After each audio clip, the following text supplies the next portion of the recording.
I'm Steve Gleich from Gibsons Italia, here to show you how to make a non-alcoholic cocktail called a Melon Sling.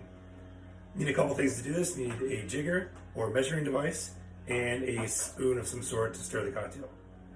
We're going to take a highball glass, fill it with ice.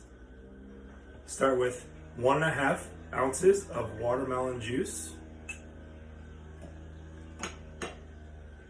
And then 3/4 ounce of lime juice.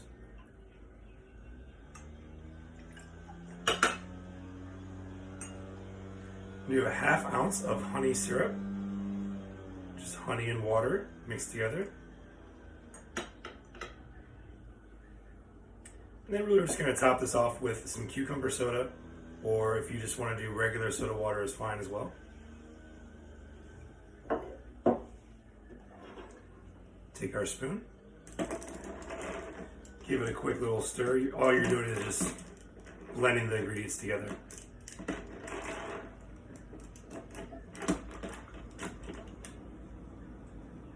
Next, just a little garnish. You can kind of do whatever you want, but I like to do just a little roll up peel of cucumber on a skewer. And that is your melon sling.